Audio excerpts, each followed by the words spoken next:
ಇಡೀ ಬ್ರಹ್ಮಾಂಡದ ಸಾಕ್ಷಿಯಾಗಿ ದೈವದೊಂದಿಗೆ ಮಾಡ್ಕೊಂಡಿದ್ದ ಒಪ್ಪಂದವನ್ನ ಶ್ರೇಷ್ಠ ರಾಜನೊಬ್ಬ ಮುರಿದು ಹಾಕಿದ್ಯಾಕೆ? ತನ್ ಪೂಜೆಯನ್ನೆಲ್ಲ ತನ್ ಪವಿತ್ರ ಮಣ್ಣಿನ ವಸ್ತು ಕಳುವಾದಾಗ ಆ ಮಹಾಶಕ್ತಿಯಾದ ದೈವ ಕಲಿಸಿದ ಪಾಠ ಏನು? ಒಬ್ಬ ಮನುಷ್ಯನ ಪಾಪದ ಫಲ ತಲೆಮಾರುಗಳ ನಂತರ ಆ ದೈವವೇ ಪ್ರಳಯದ ರೂಪದಲ್ಲಿ ಎದ್ಬಂದು ಆ ಒಂದು ಭೀಕರ ಘಟನೆಗೆ ನಾಂದಿ ಹಾಕುವ ಹಾಗೆ ಆಗುತ್ತಾ? ಕೇಳು ಮನುಜ, ಕಣ್ಣು ನೋಡುವುದರಿಂದ ಸತ್ಯ ತಿಳಿಯೋದು. ಈ ಅಗ್ನಿಯ ತೇಜಸ್ಸು ಕೇವಲ ಬೆಳಕಲ್ಲ, ಅದು ತ್ರಿಕಾಲ ಜ್ಞಾನದ ಅಗ್ನಿ ದರ್ಶನ. ಇದರೊಳಗೆ ನಿನ್ನ ಹಿಂದಿನ ಜನ್ಮ, ನಿನ್ನ ನಾಳಿನ ಮಾರ್ಗ ಎಲ್ಲವೂ ಮುಗಿಲೆದ್ದು ಕಾಣುವುದು. ನಿನ್ನ ಕರ್ಮದ ಗೆರೆಗಳು ಸ್ಪಷ್ಟವಾಗಿದೆಯೇ? ಗಾಂಧಾರ ನಗರವನ್ನು ಅಭೀರ ಕುಲದ ರಾಜ ಅರುಣೇಂದ್ರ ಆಳುತ್ತಿದ್ದ. ಅವನಿಗೆ ತನ್ನ ಶಕ್ತಿ ಸಾಮರ್ಥ್ಯದ ಮೇಲೆ ಅಹಂಕಾರವಿತ್ತು. ಹಾಗಾಗಿ ಶೂರನು ಧೀರನೂ ಆಗಿದ್ದ ರಾಜ ತನಗೆ ಎಲ್ಲಾ ತರದಲ್ಲೂ ಅನುರೂಪಳಾದ ಯೋಧಿಯಾದ ಅವಂತಿಕಾಳನ್ನ ವರಿಸಿದ್ದ. ಹಲವು ವರ್ಷಗಳಾದ ಮೇಲೆ ದೇವರ ಕೃಪೆಯನ್ನು ಹಾಗೆ ರಾಣಿ ಅವಂತಿಕಾ ಗರ್ಭವತಿಯಾಗಿದ್ದಳು. ಗಾಂಧಾರದ ಇನ್ನೊಂದು ಕಡೆ ಉತ್ತರದ ಅಂಚಿನಲ್ಲಿ ಅಲ್ಲಿನ ದಟ್ಟವಾದ ಅಘೋರ ಕಾಡಿನ ಹೃದಯ ಭಾಗದಲ್ಲಿ ಹೊರ ಜಗತ್ತಿನ ಸಂಪರ್ಕವಿಲ್ಲದ ಒಂದು ಗುಡ್ಡಗಾಡು ಜನಾಂಗವು ತನ್ನ ಬದುಕನ್ನ ಕಟ್ಟಿಕೊಂಡಿತ್ತು. ಪ್ರಕೃತಿ ಮತ್ತು ಆ ನೆಲದ ದೈವಗಳೇ ಅವರಿಗೆ ಜೀವಾಳ. ಹೀಗಿದ್ದಾಗ ಶತಮಾನಗಳ ಹಿಂದೆ ಗಾಂಧಾರದ ರಾಜನೊಬ್ಬ ಆ ಅಘೋರ ಕಾಡಿನಲ್ಲಿ ಸಿಗ್ತಾ ಇದ್ದ ಸಸ್ಯ ಸಂಪತ್ತು, ಅಲ್ಲಿನ ಮಣ್ಣಿನಲ್ಲಿ ಇದ್ದ ಅಮೂಲ್ಯ ಲೋಹ, ಅಪರೂಪದ ಪ್ರಾಣಿ ಸಂಕುಲಗಳ ಮೇಲೆ ಕಣ್ಣು ಹಾಕಿ ತನ್ನ ಸೈನಿಕರನ್ನ ಕರೆದುಕೊಂಡು ಹೋಗಿ ಆಗಾಗ ಕಾಡನ್ನ ಲೂಟಿ ಮಾಡ್ತಾ ಇದ್ದ. ಇದೆಲ್ಲದಕ್ಕೂ ಒಂದು ತಾರ್ಕಿಕ ಅಂತ್ಯ ಬೇಕು ಅಂತ ಕಾಡಿನ ಜನ ದೈವಕ್ಕೆ ಕೈ ಮುಗಿದಾಗ ದರ್ಶನ ನೀಡಿದ್ದ ಆ ದೈವವು, ಎಲ್ಲಿಯವರೆಗೂ ನನ್ನ ಗಗ್ಗರದ ಧ್ವನಿ ಕೇಳುವುದು ಅಲ್ಲಿಯವರೆಗಿನ ಜಾಗ ನಿನ್ನ ಜನಾಂಗದ ಹಕ್ಕು. ಇದರ ಆಚೆಗೆ ನಿನ್ನ ದುರಾಸೆಯ ಹೆಜ್ಜೆ ಬೀಳಬಾರದು. ಹಾಗೆಯೇ ನನ್ನ ನೆಲದ ವಸ್ತುಗಳು ಇಲ್ಲಿಂದ ಹೊರ ಹೋಗಬಾರದು. ಈ ರೇಖೆಯನ್ನ ನೀನಾಗಲಿ ಹೊರ ಜಗತ್ತಾಗಲಿ ದಾಟಬಾರದು. ತಪ್ಪಿದರೆ ಆಳುವ ರಾಜನಿಗೂ ನಾನು ಕೈಕೋಳ ತೊಡಿಸಬಲ್ಲೆ, ನೆನಪಿಟ್ಟುಕೋ. ಹೀಗೆ ಹೇಳಿ ಆ ದೈವವು ಅಲ್ಲಿಂದಾಚೆಗೆ ಗಾಂಧಾರಕ್ಕೂ ಮತ್ತು ಗುಡ್ಡಗಾಡು ಜನಾಂಗಕ್ಕೂ ಒಂದು ಗಡಿ ಎಳೆದು ತಾನು ಅಲ್ಲಿ ನೆಲೆ ನಿಂತು ರಕ್ಷಿಸುತ್ತಿತ್ತು. ಹೀಗೆ ಹಲವು ವರ್ಷಗಳು ಕಳೆದವು. ಯಾರೂ ಆ ಗಡಿಯನ್ನು ದಾಟುವ ದುಸ್ಸಾಹಸಕ್ಕೆ ಕೈ ಹಾಕಲಿಲ್ಲ. ಅತ್ತ ಗಾಂಧಾರದ ಅರಮನೆಯಲ್ಲಿ ಒಂದು ದಿನ ಅಂತಃಪುರದಲ್ಲಿ ವಿಶ್ರಾಂತಿ ಮಾಡುತ್ತಿದ್ದ ರಾಣಿ ಮಹಾರಾಜನ ಜೊತೆ ಮಾತಾಡ್ತಾ ಹಠ ಮಾಡುವ ಹಾಗೆ, ಸ್ವಾಮಿ, ನಮ್ಮ ಮಗನಿಗೆ ಅತೀಂದ್ರಿಯ ಬಲ ಬೇಕು. ಅವನು ನಮ್ಮ ಹಾಗೆ ವೀರ ಯೋಧ ಆಗ್ಬೇಕು. ಹಾಗಾಗಿ ಗಾಂಧಾರದ ಉತ್ತರ ದಿಕ್ಕಿನ ಅಘೋರ ಕಾಡಿನಲ್ಲಿ ವರ್ಷಕ್ಕೊಮ್ಮೆ ಮಾತ್ರ, ಅದು ಸಹ ವೈಶಾಖ ಪೌರ್ಣಮಿಯಂದು ಅರಳುವ ಬಿಳಿ ಹೂವು ಬೇಕು ಅಂತ ಹೇಳಿದಳು. ಆ ಹೂವಿನ ಅಗಾಧ ಶಕ್ತಿಯ ಬಗ್ಗೆ ಕೇಳಿದ ರಾಜನ ದುರಾಸೆ ಇಮ್ಮಡಿಯಾಯ್ತು. ವಾರಸುದಾರನನ್ನ ಬ್ರಹ್ಮಾಂಡದ ಶಕ್ತಿಶಾಲಿ ಮಾಡಬೇಕೆಂಬ ಸ್ವಾರ್ಥದಿಂದ ರಾಜ ಗಡಿ ರೇಖೆಯನ್ನು ದಾಟಿ ಹೋಗಿ ಗರ್ಭಿಣಿ ಹೆಂಡತಿಯ ಆಸೆ ಪೂರೈಸಲು ನಿರ್ಧಾರ ಮಾಡಿದ್ದ. ಹಾಗಾಗಿ ತನ್ನ ಕುದುರೆಯನ್ನೇರಿ ದಟ್ಟ ಕಾಡಿನತ್ತ ಹೊರಟ. ಗಡಿ ದಾಟಿ ಮುಂದೆ ಹೋಗುತ್ತಿದ್ದ ಹಾಗೆ ಅಪರೂಪದ ಹೂವಿನ ಸುವಾಸನೆ ಘಮ್ ಅಂತ ರಾಜನ ಮೂಗಿಗೆ ಬಡಿಯಿತು. ಜೊತೆಗೆ ಎಲ್ಲಿಂದಲೋ ಗಗ್ಗರದ ಶಬ್ದ ಕೇಳಿಸುವುದಕ್ಕೆ ಶುರುವಾಯ್ತು. ಆಗ ರಾಜನಿಗೆ ವಿಚಿತ್ರ ಭಾವ ಆವರಿಸಿಕೊಳ್ತು. ಮನಸ್ಸು ಗಟ್ಟಿ ಮಾಡಿಕೊಂಡು ಧ್ವನಿ ಬಂದ ದಿಕ್ಕಿನ ಕಡೆ ಹೋದ. ಅಲ್ಲೊಂದು ಹೂದೋಟದ ಮಧ್ಯದಲ್ಲಿ ರಾಣಿ ಕೇಳಿದ್ದ ಆ ವೈಶಾಖ ಪೌರ್ಣಮಿಯ ಬಿಳಿ ಹೂವು ದೈವದ ಕಲ್ಲಿದ್ದ ಪೂಜಾ ಸ್ಥಳದಲ್ಲಿ ಆ ಕಲ್ಲಿನ ಮೇಲೆ ಬಾಗಿಕೊಂಡು ತೇಜಸ್ಸಿನಿಂದ ಮಿನುಗುತ್ತಿದ್ದುದು ಕಾಣಿಸ್ತು. ಆ ವಾತಾವರಣ ಅವನಿಗೆ ಅಲ್ಲಿ ತನಕ ಸಿಗದ ಖುಷಿಯನ್ನ ನೀಡಿತು. ತಕ್ಷಣ ಸ್ವಾರ್ಥಿಯಾದ ರಾಜನ ಮನಸ್ಸಿನಲ್ಲಿ ದುರಾಸೆ ಚಿಗುರಿತು. ನೇರವಾಗಿ ಹೋಗಿ ಅಲ್ಲೇ ಇದ್ದ ಕಲ್ಲಿನ ಮೇಲೆ ಕಾಲಿಟ್ಟು ಆ ಹೂವನ್ನು ಕೇಳಲು ಮುಂದಾದ. ಅದೇ ಸಮಯಕ್ಕೆ ಅಲ್ಲೊಂದು ಕಂಚಿನ ಕಂಠದಲ್ಲಿ ನಿಲ್ಲಿ ಅರಸರೇ ಅನ್ನೋ ಶಬ್ದ ಕೇಳಿಸ್ತು. ಕಾಡಿನ ಇಡೀ ಗುಡ್ಡಗಾಡು ಜನಾಂಗ ಗುಂಪಾಗಿ ರಾಜನ ಮುಂದೆ ಬಂದು ನಿಂತಿತು. ಆಗ ರಾಜನಿಗೆ ಅವನು ಶತಮಾನಗಳ ಹಿಂದೆ ದೈವ ಹಾಕಿದ್ದ ಪ್ರತಿಬಂಧಕ ರೇಖೆಯನ್ನು ಅದಾಗಲೇ ದಾಟಿದ್ದಾನೆ ಅನ್ನೋ ಅರಿವಾಯ್ತು. ಅರಸರೇ, ನಮ್ಮಲ್ಲಿ ಏನಿದ್ರು ಕೇಳಿ ಕೊಡ್ತೀವಿ. ಆದ್ರೆ ಆ ದೈವದ ಹೂ ಕಿತ್ತು ಅಪಚಾರ ಮಾಡಬೇಡಿ. ಆ ಹೂವು ಕೇವಲ ಆಶೀರ್ವಾದಕ್ಕೆ ಸೀಮಿತ. ಅದಾಗ್ಲೇ ನಿಮ್ ಕಾಲು ಕಲ್ಲಿಗೆ ತಾಗಿ ಅಪಚಾರವಾಗಿದೆ. ದಯವಿಟ್ಟು ಆ ದೈವಕ್ಕೆ ಕೈ ಮುಗಿದು ಕ್ಷಮೆ ಕೇಳಿ ಇಲ್ಲಿಂದ ಹೊರಟು ಹೋಗಿ, ನಿಮ್ಗೆ ಒಳಿತಾಗುವುದು ಅಂದಾಗ ದುರಹಂಕಾರದಲ್ಲಿ ಮೆರಿತಿದ್ದ ರಾಜ ಜೋರಾಗಿ ನಗ್ತಾ, ಏನು ಈ ಕಲ್ಲಿಗೆ ಇಡೀ ರಾಜ್ಯ ಆಳ್ತಾ ಇರೋ ಮಹಾರಾಜನಾದ ನಾನು ಕೈ ಮುಗಿಬೇಕಾ? ಜೀವ ಇಲ್ಲದೆ ಇಲ್ಲಿ ಬಿದ್ದಿರುವ ಈ ಕಪ್ಪು ಕಲ್ಲು ನನ್ನನ್ನ ನನ್ನ ಕುಟುಂಬವನ್ನ ಕಾಪಾಡುತ್ತಾ? ಎಂತ ಮೂರ್ಖತನ! ಅಷ್ಟಕ್ಕೂ ನಿಮ್ಮ ದೈವದ ಮಾತನ್ನ ಕೇಳಲು ನಾನೇನು ನಿಮ್ಮ ಗುಲಾಮನಲ್ಲ. ಈ ಹೂ ನನಗೆ ಬೇಕು ಅಷ್ಟೇ ಅಂತ ಅಪ್ಪರಿಸುತ್ತಾ ಅಲ್ಲಿದ್ದ ಬಿಳಿ ಹೂವನ್ನ ಕಿತ್ತುಕೊಂಡ. ಅಷ್ಟೇ ಸಾಲದು ಅಂತ ತನ್ನ ಕುತ್ತಿಗೆಯಲ್ಲಿದ್ದ ದೊಡ್ಡ ಚಿನ್ನದ ಹಾರವೊಂದನ್ನ ಆ ಕಲ್ಲಿನ ಪೀಠದ ಮೇಲೆ ಎಸೆದು ಈ ನಿಮ್ಮ ಶಕ್ತಿಗಿಂತ ನನ್ನ ಮೈಬಲ ದೊಡ್ಡದು. ನಿಮ್ಮ ಶಕ್ತಿ ನನ್ನ ಮಕ್ಕಳನ್ನ ರಕ್ಷಿಸಬೇಕಿಲ್ಲ. ಅಷ್ಟಕ್ಕೂ ಈ ಹೂ ನನಗೇನು ಬಿಟ್ಟಿಯಾಗಿ ಬೇಕಾಗಿಲ್ಲ.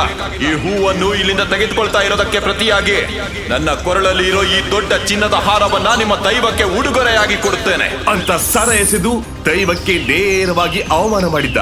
ಅದೇ ಸಮಯಕ್ಕೆ ಯಾರು ಊಹಿಸೋದಕ್ಕೂ ಆಗದ ಹಾಗೆ ಅಲ್ಲೊಂದು ಭೀಕರ ಘಟನೆ ನಡೆದೇ ಹೋಯ್ತು. ಅಲ್ಲಿದ್ದ ಹಿರಿಯ ವ್ಯಕ್ತಿಯ ಮೇಲೆ ದೈವದ ಆವೇಶ ಬಂದು, ಹೇ ರಾಜ, ನನ್ನ ಪೂಜಾ ಪೀಠಕ್ಕೆ ಸವಾಲೆಸೆದು ನಿನ್ನ ಅಹಂಕಾರದ ಚಿನ್ನ ನನಗೆ ಕೊಡುವೆಯಾ?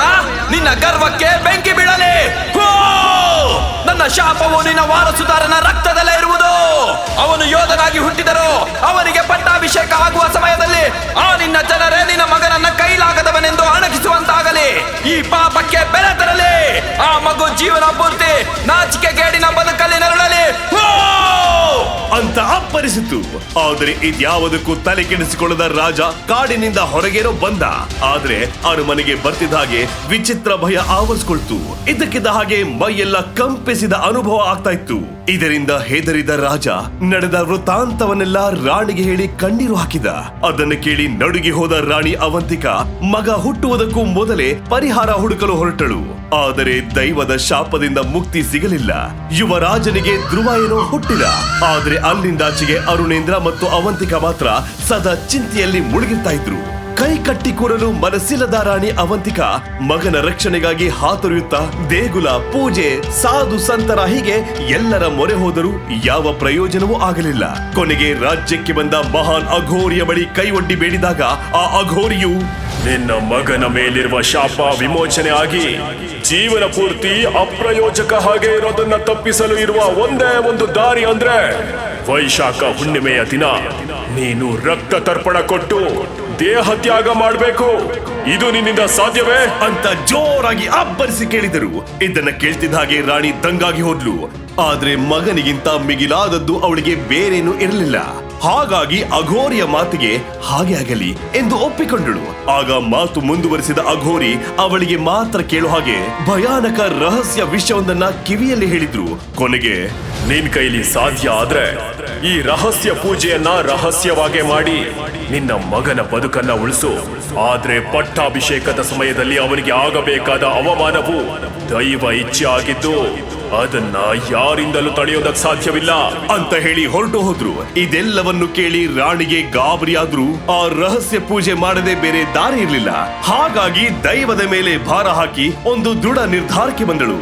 ಅಲ್ಲಿಂದಾಚೆಗೆ ಧೈರ್ಯ ಮಾಡಿದ ರಾಣಿ ಕಠಿಣ ನಿರ್ಧಾರವೊಂದನ್ನು ಮಾಡಿ ಯಾರ ಕಣ್ಣಿಗೂ ಕಾಣದ ಹಾಗೆ ರಹಸ್ಯ ಪೂಜೆ ಮಾಡೋದಕ್ಕೆ ಶುರು ಮಾಡಿದ್ಲು.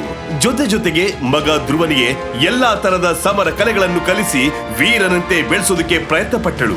ಅದಕ್ಕೆ ಪ್ರತಿಯಾಗಿ ಧ್ರುವ 5ನೇ ವಯಸ್ಸಿಗೆ ಶಾರ್ದೂಲ ಯಂತ್ರದ ಪರೀಕ್ಷೆಯಲ್ಲಿ ಗೆದ್ದು 9 ನಕ್ಷತ್ರ ಪಡೆದು ಏಕಲವ್ಯ ಅನಿಸಿಕೊಂಡ.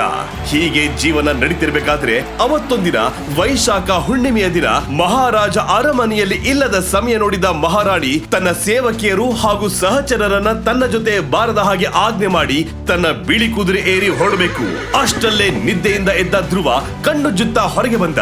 ಅವರನ್ನ ನೋಡಿದ ತಕ್ಷಣ ರಾಣಿಗೆ ಮಮತೆ ಉಕ್ಕಿ ಬಂತು. ಏರಿದ್ದ ಕುದುರೆ ಇಳಿದು ತನ್ನ ಕೈಲಿದ್ದ ಕೈ ಕಡಗವೊಂದನ್ನ ಬಿಚ್ಚಿ ಮಗನ ಕೈಗೆ ಹಾಕಿ, ಅಮ್ಮನಿಗೆ ಒಂದು ಕೆಲಸ ಇದೆ, ಅದನ್ನ ಮುಗಿಸಿ ನಿನ್ ಹತ್ರ ಬರ್ತಾಳೆ. ಆದ್ರೆ ಅಲ್ಲಿ ತನಕ ಇದನ್ನೇ ನಿನ್ನ ಅಮ್ಮ ಅಂತ ನಿನ್ ಜೊತೆ ಇಟ್ಕೋ ಧ್ರುವ ಅಂತ ಕಣ್ಣಲ್ಲಿ ನೀರು ತುಂಬಿಕೊಂಡು ಹೇಳಿ ಕುದುರೆ ಏರಿ ಹಿಂತಿರುಗಿ ಸಹ ನೋಡದೆ ವೇಗವಾಗಿ ಹೊರಟೆ ಹೋದ್ಲು. ಆದ್ರೆ ಮರುದಿನ ಅರಮನೆಗೆ ಬಂದ ರಾಜ ಅರಮನೆಯಲ್ಲಿ ರಾಣಿ ಎಲ್ಲೂ ಕಾಣಿಸ್ತಾ ಇಲ್ಲ ಅಂತ ಗಾಬರಿಯಾಗಿ ಎಲ್ಲಾ ಕಡೆ ಹುಡುಕಿಸಿದಾಗ ಉತ್ತರದ ಬೆಟ್ಟದ ತಪ್ಪಲಿನಲ್ಲಿ ರಾಣಿಯ ಮೃತದೇಹ ಸಿಕ್ಕಿತು. ಆಕೆಯ ಸಾವಿನ ರಹಸ್ಯ ಮಾತ್ರ ಯಕ್ಷ ಪ್ರಶ್ನೆಯಾಗಿ ಉಳಿಯಿತು. ಆದ್ರೆ ಜೀವಕ್ಕಿಂತ ಜಾಸ್ತಿ ಪ್ರೀತಿಸ್ತಾ ಇದ್ದ ತಾಯಿಯನ್ನ ಕಳೆದುಕೊಂಡ ಧ್ರುವ ಒಂಟಿತನ ಅನುಭವಿಸ್ತಾ ಇದ್ರೆ ರಾಜ ಅರುಣೇಂದ್ರ ಸಹ ಇದೆಲ್ಲದರಿಂದ ಕಂಗಾಲಾಗಿ ಹೋದ. ಹೀಗೆ ವರ್ಷಗಳು ಕಳೆದವು. ಧ್ರುವ ಯೌವನಕ್ಕೆ ಕಾಲಿಟ್ಟ. ಅವನ ವೀರತನ ಲಕ್ಷಣದಿಂದಾಗಿ ಅನೇಕ ವಿವಾಹ ಪ್ರಸ್ತಾವನೆಗಳು ಬಂದವು. ಮದುವೆಗೂ ಮುಂಚೆ ಮಗನ ಪಟ್ಟಾಭಿಷೇಕ ಮಾಡಬೇಕು ಅನ್ನೋ ಆಲೋಚನೆ ರಾಜನಿಗೆ ಬಂತು. ಆದರೆ ದೈವದ ಶಾಪವು ನೆನಪಾಗಿ ಎಲ್ಲಿ ಏನು ಅಪಚಾರ ಆಗುವುದೋ ಅನ್ನೋ ಭಯ ಆವರಿಸಿಕೊಳ್ತು. ಆದ್ರೆ ರಾಜ ಮಗನಿಗಿದ್ದ ಶಾಪವನ್ನ ಮರೆಮಾಚಿ ತನ್ನ ನೆರೆ ರಾಜ್ಯದ ಸ್ನೇಹಿತನ ಮಗಳಾದ ಅಂಬಾಲಿಕೆ ಅನ್ನೋ ಯುವರಾಣಿ ಜೊತೆ ಮದುವೆ ನಿಶ್ಚಯ ಮಾಡಿಬಿಟ್ಟ. ಹಿರಿಯರ ಮಾತಿಗೆ ತಲೆಬಾಗಿ ಅಂಬಾ ಹಾಗೂ ಧ್ರುವ ಮದುವೆಗೆ ಒಪ್ಪಿಕೊಂಡರು. ಆದರೆ ಇದೆಲ್ಲದರ ಮಧ್ಯೆ ಶಾಪವು ನಿಧಾನವಾಗಿ ತನ್ನ ಫಲ ಕೊಡೋದಕ್ಕೆ ಶುರು ಮಾಡಿತ್ತು. ವೀರನಾಗಿದ್ದ ಧ್ರುವ ಯುದ್ಧಗಳಲ್ಲಿ ಸೋಲೋದಷ್ಟೇ ಅಲ್ಲ, ಸಣ್ಣ ಬೇಟೆಯಾಡಲು ಆಗದೆ ನಾಲಾಯಕ್ಕೂ ಅನಿಸ್ಕೊಂಡ. ಕೊನೆಗೆ ಆ ರಾಜ್ಯದ ಪದ್ಧತಿಯ ಹಾಗೆ ಪಟ್ಟಾಭಿಷೇಕಕ್ಕೂ ಮೊದಲು ಶಾರ್ದೂಲ ಯಂತ್ರ ಅನ್ನೋ ಶಕ್ತಿ ಸ್ತಂಭವನ್ನ ಏರಿ ಸಾಧನೆ ಮಾಡಿ ತೋರಿಸಬೇಕಿತ್ತು. ಆದ್ರೆ ಎಷ್ಟೇ ಪ್ರಯತ್ನ ಪಟ್ಟರೂ ಆ ಸಾಧನೆ ಮಾಡೋದಕ್ಕೆ ಆಗದ ಧ್ರುವ ಕೊನೆಗೆ ಸೋತು ಕೈಲಾಗದವನ ಹಾಗೆ ತಲೆ ತಗ್ಗಿಸಿದ. ಅಷ್ಟೇ ಅಲ್ಲದೆ ಬಾಲ್ಯದಲ್ಲಿ ತಾನೇ ಪಡೆದಿದ್ದ 9 ನಕ್ಷತ್ರಗಳನ್ನು ಕಳೆದುಕೊಂಡು ಅಪ್ರಯೋಜಕ ಅನಿಸಿಕೊಂಡ. ಇದರಿಂದ ರಾಜ್ಯದ ಜನರೇ, ಈ ನಾಲಾಯಕ್ಕೂ ನಮ್ಮ ಯುವರಾಜನ, ಇವನೊಬ್ಬ ಅಪ್ರಯೋಜಕ, ಛೇ ಥೋ, ಹೀಗಿರೋದಕ್ಕಿಂತ ದೇಶಾಂತರ ಹೋಗೋದೇ ಮೇಲು ಅಂತೆಲ್ಲ ಮಾತಾಡ್ಕೊಳ್ಳೋದಕ್ಕೆ ಶುರು ಮಾಡಿದ್ರು. ಅದೇ ಸಮಯಕ್ಕೆ ಧ್ರುವನ ಅವಮಾನದ ಸುದ್ದಿ ಅವನ ಭಾವಿ ಪತ್ನಿಯಾದ ಅಂಬಾಲಿಕೆಯ ಕಿವಿಗೂ ಬಿತ್ತು. ಕೋಪದಲ್ಲಿ ಹೊತ್ತಿ ಉರಿದ ಅವಳು ರಾಜನ ದರ್ಬಾರಿಗೆ ಬಂದು ಇಡೀ ರಾಜ್ಯದ ಜನತೆ ಮುಂದೆ ನಿಂತು, ನಿನ್ನಂತವನನ್ನ ಮದುವೆ ಆಗೋದಕ್ಕಿಂತ ಜೀವನ ಪೂರ್ತಿ ಒಂಟಿಯಾಗಿರೋದೇ ಲೇಸು. ಅಷ್ಟಕ್ಕೂ ನಿನ್ನಂತಹ ಶಕ್ತಿ ಇಲ್ಲದ ಯಾವ ಪ್ರಯೋಜನಕ್ಕೂ ಬಾರದ ಗಂಡಸನ್ನ, ಅದು ಒಬ್ಬ ಹೇಡಿಯನ್ನ ನನ್ನ ಗಂಡನಾಗಿ ಕಲ್ಪಿಸಿಕೊಳ್ಳೋಕೂ ಆಗಲ್ಲ. ಕಳೆದ ಕೆಲ ದಿನಗಳಿಂದ ನೀನ್ ಪ್ರತಿ ಸವಾಲ್ನಲ್ಲಿ ಸೋಲುತ್ತಲೇ ಬಂದಿರುವೆ. ನಿನ್ನಲ್ಲಿ ಶಕ್ತಿ ಇಲ್ಲ. ನಿನ್ನಂತವನನ್ನ ಮದುವೆ ಆದ್ರೆ ನಮ್ಮ ರಾಜ್ಯದ ಪ್ರಜೆಗಳೆಲ್ಲರ ಮುಂದೆ ನಾನು ಅವಮಾನಗಳನ್ನ ಎದುರಿಸಬೇಕಾಗುತ್ತೆ. ಅದಕ್ಕಾಗಿಯೇ ನಮ್ಮ ಹಿರಿಯರು ನಿರ್ಧರಿಸಿದ ಈ ಮದುವೆಯನ್ನ ನಾನಿಲ್ಲೇ ರದ್ದುಪಡಿಸ್ತಾ ಇದ್ದೀನಿ ಅಂತ ತುಂಬಿದ ಸಭೆಯ ಮುಂದೆ ಅಬ್ಬರಿಸಿದಳು. ಇದನ್ನ ಕೇಳಿಸಿಕೊಂಡ ಧ್ರುವ ನಾಚಿಕೆಯಿಂದ ತಲೆ ತಗ್ಗಿಸಿದರೆ, ಅವನ ತಂದೆ ರಾಜ ಅರುಣೇಂದ್ರ ಮಾತ್ರ ಅಂಬಾಳ ಮುಂದೆ ಕೈ ಮುಗಿಯುತ್ತಾ ಬೇಡಿಕೊಳ್ಳೋ ಹಾಗೆ, ಅಮ್ಮ ಅಂಬಾಲಿಕೆ, ನಿಶ್ಚಯವಾದ ಮದುವೆಯನ್ನು ನೀನು ಇಷ್ಟು ಹಠಾತಿನಲ್ಲಿ ರದ್ದು ಮಾಡಿದರೆ ನಮ್ಮ ಮಾನ ಏನಾಗಬಹುದು ಅಂತ ಒಂದ್ಸಲ ಯೋಚಿಸು. ನೀನು ಯಾವುದಾದರೂ ಸವಾಲು ಕೊಡು, ಆದರೆ ದಯವಿಟ್ಟು ಈ ಮದುವೆಯನ್ನ ಮಾತ್ರ ರದ್ದು ಮಾಡಬೇಡ. ನೀನು ಹೀಗೆ ಮಾಡಿದರೆ ನಾನು ರಾಜ್ಯದ ಪ್ರಜೆಗಳ ಮುಂದೆ ಅವಮಾನದಿಂದ ತಲೆ ಎತ್ತೋಕ್ಕೂ ಕಷ್ಟ ಆಗುತ್ತೆ. ಕೇಳಿಕೊಂಡ. ಯಾವಾಗಲೂ ಹುಲಿಯ ಹಾಗೆ ಮೆರಿತಾ ಇದ್ದ ರಾಜ ಅವತ್ತು ಹೆತ್ತ ಮಗನ ಭವಿಷ್ಯಕ್ಕಾಗಿ ಒಂದು ಹೆಣ್ಣಿನ ಮುಂದೆ ಸೋತು ತಲೆಬಾಗಿದ್ದ. ತನ್ನ ತಂದೆಗೆ ಅವಮಾನ ಆಗ್ತಾ ಇರೋದನ್ನ ನೋಡ್ತಾ ಇದ್ದ ಹಾಗೆ ಧ್ರುವನ ಕೋಪ ನೆತ್ತಿಗೇರಿತು. ಆದ್ರೆ ಏನ್ ಮಾಡೋದಕ್ಕೂ ಆಗದೆ ಅಸಹಾಯಕನಾಗಿ ನೋಡ್ತಾ ನಿಂತ. ಆಗ ಮಾತು ಮುಂದುವರಿಸಿದ ಅಂಬಾ, ನಿನ್ನ ಮಗ ಇಷ್ಟು ಹೇಡಿಯಾಗಲು, ಎಲ್ಲರ ಕೈಯಲ್ಲಿ ಅವಮಾನಗಳನ್ನ ಎದುರಿಸಲು ಅಷ್ಟೇ ಯಾಕೆ, ಧ್ರುವ ತಲೆ ಎತ್ತಲಾರದೆ ಇರೋಕ್ಕೂ ಕೂಡ ಒಂದ್ ರೀತಿಲಿ ನೀವೇ ಕಾರಣ. ಒಂದ್ ಕೆಲ್ಸ ಮಾಡ್ತೇನೆ, ಈ ಸಲ ಧ್ರುವನಿಗೆ ಸವಾಲೊಂದನ್ನ ಕೊಡ್ತೀನಿ. ಆ ಸವಾಲಿನಲ್ಲಿ ಅವನು ಗೆದ್ರೆ ನಮ್ಮ ಮದುವೆ ನಡೆಯುತ್ತೆ, ಇಲ್ದಿದ್ರೆ ಅವನು ನನ್ನ ಗುಲಾಮನಾಗ್ತಾನೆ ಅಂತ ಅಂಬಾ ಅಹಂಕಾರದಲ್ಲಿ ಮಾತಾಡಿದಾಗ ಧ್ರುವನ ಕೋಪ ತುಂಬಾನೇ ಜಾಸ್ತಿ ಆಯ್ತು. ಆದ್ರೆ ಅಂಬಾಲಿಕೆಗೆ ಸವಾಲು ಹಾಕೋಷ್ಟು ಶಕ್ತಿ ಪ್ರಸ್ತುತ ಧ್ರುವನಲ್ಲಿ ಇರಲಿಲ್ಲ. ಜೊತೆಗೆ ಅದೇ ಸಮಯಕ್ಕೆ ಅಲ್ಲಿದ್ದ ಜನ ಎಲ್ಲ ಹೇಡಿಯೋ ರಾಜ, ಹೇಡಿಯೋ ರಾಜ ಅಂತ ಧ್ರುವನನ್ನ ಕಂಡು ನಗುದಕ್ಕೆ ಶುರು ಮಾಡಿದ್ರು. ಇದರಿಂದ ಧ್ರುವ ಕೋಪದಲ್ಲಿ ಕೆಂಡಾಗಿ, ನನ್ನ ಖಡ್ಗದ ಮೇಲೆ ಪ್ರಮಾಣ ಮಾಡಿ ಹೇಳುತ್ತೇನೆ, ಮುಂಬರುವ ಸವಾಲಿನಲ್ಲಿ ನಿನ್ನನ್ನು ಸೋಲಿಸಿ ನನ್ನ ದಾಸಿಯಾಗಿ ಮಾಡಿಕೊಳ್ತೀನಿ. ನೋಡ್ತಾ ಇರು, ಈ ಸವಾಲು ಮುಗಿಯುವ ಹೊತ್ತಿಗೆ ನಿನ್ನ ಅಹಂಕಾರ ಕೂಡ ಕಡಿಮೆಯಾಗುತ್ತೆ. ಅಷ್ಟೇ ಅಲ್ಲ, ನೀನು ಒಂದು ರಾತ್ರಿಯ ಮಟ್ಟಿಗೆ ನನ್ನ ಮಲಗುವ ಕೋಣೆಗೆ ಬರುತ್ತೀಯ ಅಂತ ಕೋಪದಲ್ಲಿ ಬುಸುಗುಟ್ಟಿ ಪ್ರತಿಜ್ಞೆ ಮಾಡಿದ. ಅಲ್ಲಿಯವರೆಗೂ ತನಗಾಗ್ತಿದ್ದ ಅವಮಾನ, ಅಂಬಾಲಿಕೆ ಬೇಡ ಎಂದ ಮದುವೆ, ತನ್ನಪ್ಪ ನನ್ನಿಂದ ಅನುಭವಿಸುತ್ತಿದ್ದ ಅವಮಾನ ಎಲ್ಲವನ್ನು ಕಂಡು ಧ್ರುವ ಬೇಜಾರಲ್ಲಿ ಅಲ್ಲಿಂದ ತನ್ನ ತಾಯಿಯ ಸಮಾಧಿ ಇದ್ದ ಸ್ಮಶಾನದ ಕಡೆ ಹೋದ. ಅದಾಗಲೇ ಕತ್ತಲು ಆವರಿಸಿತ್ತು. ಅಷ್ಟಕ್ಕೂ ದುಷ್ಟ ಪೈಶಾಚಿಕ ಶಕ್ತಿಗಳ ನೆಲೆಯಾಗಿದ್ದ ಆ ಸ್ಮಶಾನಕ್ಕೆ ರಾತ್ರಿಯ ಸಮಯದಲ್ಲಿ ಯಾರಿಗೂ ಹೋಗಲು ಅನುಮತಿ ಇರಲಿಲ್ಲ. ಆದರೆ ಅದ್ಯಾವುದನ್ನು ಲೆಕ್ಕಿಸದ ಧ್ರುವ ಒಂದು ಕಾಲದಲ್ಲಿ ವೀರ ಯೋಧೆ ಅನ್ನಿಸಿಕೊಂಡಿದ್ದ ತನ್ನ ತಾಯಿಯ ಸನಿಹ ಬಯಸಿ ಸಮಾಧಿ ಬಳಿ ದುಃಖ ತೋಡಿಕೊಳ್ಳಲು ಹೊರಟ.